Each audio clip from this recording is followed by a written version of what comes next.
এর আগে অফবিট মেঘালয়ের সাউথ ওয়েস্ট গারো হিলসে অবস্থিত মানকাচার বাংলাদেশ বর্ডার এলাকার দৃশ্য ও গারো হিলসের কামাখ্যা মন্দিরের ভিডিওটি আমার চ্যানেলে ইতিমধ্যেই প্রকাশ পেয়েছে। আপনারা যদি না দেখে থাকেন তাহলে ডেসক্রিপশন বক্সের লিঙ্কে ক্লিক করে অথবা উপরের আই বটনে ক্লিক করে ভিডিওটা দেখে নেবেন। এই ভিডিওতে দেখবেন মেঘালয় আসাম বর্ডার সংলগ্ন আসামের একটি অফবিট গ্রামের ট্রাইবাল সংস্কৃতির একটি নিদর্শন। এক অপূর্ব প্রাকৃতিক পরিবেশের মধ্যে এক অনাড়ম্বর পরিবেশে কিভাবে সুন্দরভাবে অবস্থান করছে আসাম উপজাতিদের ছোট্ট মন্দির, সেটাই দেখবেন এই ভিডিওতে। সাউথ ওয়েস্ট গারো হিলসের বর্ডার সংলগ্ন আসামের এক অজানা গ্রাম হলো গান্ধীপাড়া। চলুন আমরা চলে যাই সেই গান্ধীপাড়ার কিছু সংস্কৃতি দেখবার জন্য। আমরা প্রবেশ করছি গান্ধীপাড়াতে। গান্ধীপাড়ার একটা মন্দির আছে, পুরনো মন্দির, ওটাতে শিবের মন্দির রয়েছে। প্রবেশ করছি গান্ধীপাড়ার চ্যাংরাবাঙ্গা মন্দিরে। এখানে রয়েছে একটি শিব মন্দির, তার সঙ্গে চ্যাংরাবাঙ্গা মন্দির, দুটোই আমরা দেখব। এই বাঁদিকে রয়েছে শিব মন্দির আর ডান দিকে ওই যে সবুজ মাথা দেখা যাচ্ছে, ওটা হচ্ছে চ্যাংরাবাঙ্গা মন্দির। চ্যাংরাবাঙ্গায় দুজন সাধক, তাদেরই স্মৃতিতে মন্দির, দুটোই আমরা দেখব। এই হলো গান্ধীপাড়া শিবের মন্দির। দেখুন এর পরিবেশটা, দেখুন অসাধারণ পরিবেশ, এক গ্রামীণ পরিবেশ, শান্ত নিরিবিলি। এখানে এসে বেশ কিছুক্ষণ বসলে খুব ভালো লাগে। এবার বলতে বলতে বৃষ্টি এসে গেল। এটা বাসন্তী মন্দির, এখানে একটা বাসন্তী মন্দির, পাশে দুর্গা মন্দির থাকবে, কারণ শিবের মন্দির পাশেই দুর্গা মন্দির থাকবে, তাই রয়েছে এখানে। দুর্গা পুজোর সময় পুজো হয়, তাই তো? বাসন্তী পুজোর সময় এখানে পুজো হয়। আর এটা হচ্ছে আপনার বুড়া বুড়ি মন্দির, বুড়ো বুড়ি মন্দির। এটা হচ্ছে বুড়া বুড়ি মন্দির। এখানে কোনো প্রতিমা নেই, পরে যখন এনে পুজো করা হয়, তাই তো? আচ্ছা আচ্ছা। প্রথমে আমরা শিব মন্দিরটা দর্শন করি।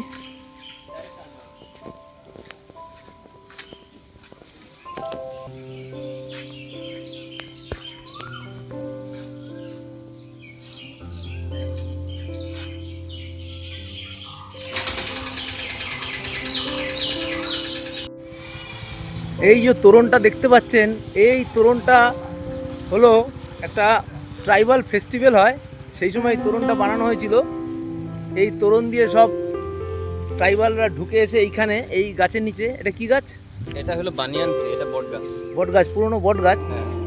এখানে ওরা মানে এই আমার সঙ্গে এসছে আমার ভাতৃপ্রতিমী একজন এখানকার আমার এক চেনা জানা ভাই। ও বলে দিচ্ছে এই জায়গাটা কিসের জন্য বিখ্যাত। হ্যাঁ বলো ভাই। আমাদের এরিয়াতে যেটা একটা ট্রাইব আছে, ওটাকে আমরা বলি কোচ বলি আর কি, কোচ। হ্যাঁ, তো ওদের একটা ফেস্টিভ্যাল হয়, ওটাকে বলা হয় আর কি আম পাবনি। ওটা আর কি ইসের উপরে হয়, ম্যাঙ্গোর উপরে হয় ওদের। তো ওরা এসে এখানটাতে রাউন্ড ঘুরে, মানে ওদের যেটা মানে একটা এন্টিটি হয় আর কি, ওটাকে ওরা করে ওয়ার্শিপ করে আর কি। তো ওটাকে একটু মানে ওদের যেটা কালচারাল হেরিটেজ হয় ওটা শো করে অল ওভার, মানে আমাদের স্টেটে। মানে অ্যাকচুয়ালি এটা ম্যাঙ্গো ফেস্টিভ্যাল। হ্যাঁ, ম্যাঙ্গো ফেস্টিভ্যাল, আর ওদের মানে কালচারাল হেরিটেজকে শো করার জন্য। আর এই বটগাছটা অনেক পুরনো বটগাছ, তাই তো? বহুত পুরনো বটগাছ, বহুত পুরনো। এটা আমাদেরও বাবার আগের। আচ্ছা আচ্ছা। বহুত, এটা 100 ইয়ার্সের 100 ইয়ার্সের প্লাস আর কি, 100 প্লাস। তো আপনারা দেখলেন এই জায়গাটা, এখানেই ঘুরে ঘুরে ওরা নাচ গান করে। এই মাসখানেক আগে ফেস্টিভ্যালটা হয়ে গেল। কোন মাসে হলো এটা? এটা আপনার লাস্ট মান্থে হয়েছে, তার মানে এপ্রিল মাসে। হ্যাঁ, এপ্রিল মাসে ফেস্টিভ্যালটা হয়েছে। এই মাঠটাতেই পুরো লোক ভরে যায় ট্রাইবালদের ফেস্টিভ্যালে। যে শিব মন্দিরটা দেখালাম, এটাই হচ্ছে এন্ট্রান্স। এই শিব মন্দিরের সামনে এই ফেস্টিভ্যালটা হয়। এবার পিছনে আমি যে একটা লেক টাইপের রয়েছে ওটা দেখাবো, আর দেখাবো চ্যাংরাবাঙ্গা বলে একটা মন্দির আছে, ওটা আপনাদেরকে দেখাবো। এই শিব মন্দিরের পিছনে একটা খাল রয়েছে, এই যে খালটা দেখা যাচ্ছে, এই খালের উপরে একটা ফুট ব্রিজ রয়েছে কাঠের, যদিও এর উপর দিয়ে গাড়িও চলে যাবো, তাই না? গাড়িও চলে যাবে, শক্তভাবে বানানো কাঠের ফুটব্রিজ। এই দেখতে পাচ্ছেন খালটা প্রায় 3 কিলোমিটার বিস্তৃত। এই খালটা এদিকে দেখাচ্ছি। এই খালে এই ধরুন মাছ ধরারও ব্যবস্থা রয়েছে, মাছ ফাছে ধরে এখানে।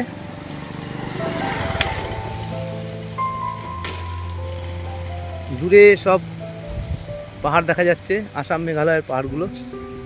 এই দেখুন কি সুন্দর প্রাকৃতিক পরিবেশ। এই যে শিব মন্দিরটা দেখা যাচ্ছে খালের পাশে, এই খালের ধারে রয়েছে চ্যাঙাম্যাঙা মন্দির, ওটা আমরা যাব, দেখাবো। এখানে একটা ঘাটলা রয়েছে, এই ঘাটে নেমে বিভিন্ন উৎসবের সময় লোকে চান ফান করে আর কি। তো আমরা এবার যাব খালের ধারে, আর একটা মন্দির দেখাবো। এখানে বিভিন্ন ঠাকুর বিসর্জন হয়ে থাকে, দুর্গাপুজো, কালী পুজো। দেখতে পাচ্ছেন অনেক কাঠামো পড়ে রয়েছে এখানে। এই পেছন দিক দিয়ে একটা মন্দিরে ঢোকার রাস্তা রয়েছে।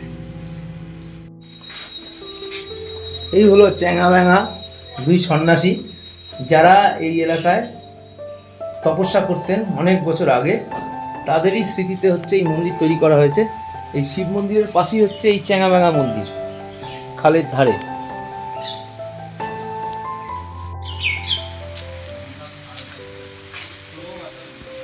চ্যাঙাম্যাঙা মন্দির বিল্ড 1993 তৈরি হয়েছিল।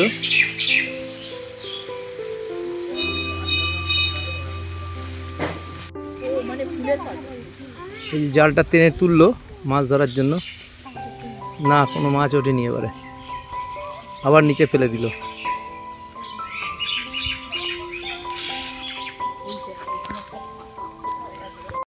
এই চ্যাঙাম্যাঙা মন্দিরের ইতিহাসটা শুনে নেব এই ছেলেটির কাছ থেকে, এর আগেই যে আমাদের ট্রাইবাল সাংস্কৃতিক অনুষ্ঠানের কথা বললো। হ্যাঁ বলো ভাই। হ্যাঁ, আমাদের যেটা এটা দুইজন ঋষিমুনি ছিল, ওর নাম ছিল আর কি চেঙ্গা আর বেঙ্গা ছিল। তো ওরা দুজন মিলে আর কি এখানে তপস্যা করতো। হ্যাঁ, ওনাদের মানে মেডিটেশন গুলো সবই করে একটা সিদ্ধি লাভ পেলো, তারপরে এটা মানে সৃষ্টি হলো আর কি এই পন্ডটা যেটা দেখতে পাচ্ছেন আপনি। আচ্ছা, তাও কত বছর হতে পারে পুরনো? এইটা প্লাস 150 ইয়ার্স প্লাস। আচ্ছা আচ্ছা, আমাদেরও জন্মের আগের। আচ্ছা, তাহলে মন্দিরটা বেশি দিন হয়নি, কিন্তু মন্দিরটা বেশি দিন হয়নি, ছিল অনেক দিন আগে। হ্যাঁ, এইমাত্র আমরা যে চ্যাঙাম্যাঙা মন্দিরটা দেখলাম, দুজন মহাপুরুষের মন্দির দেখলাম, তারই কথা ইনি বললো আমাদের কাছে। ঠিক আছে, এবার আমরা আপনাদেরকে চারিপাশের দৃশ্যগুলো তুলে ধরছি।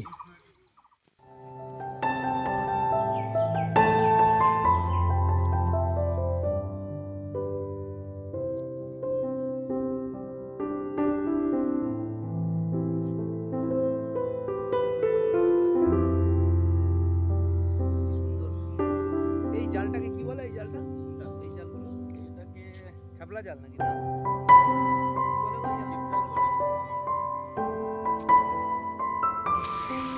মন্দিরের পাশের পরিবেশটা দেখুন কি সুন্দর, অসাধারণ পরিবেশ খালের ধারে।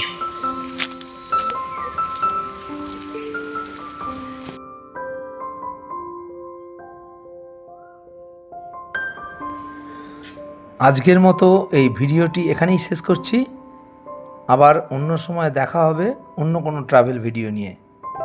ততদিন আপনারা সুস্থ থাকবেন, ভালো থাকবেন, আমার চ্যানেল দেখতে থাকুন। ধন্যবাদ।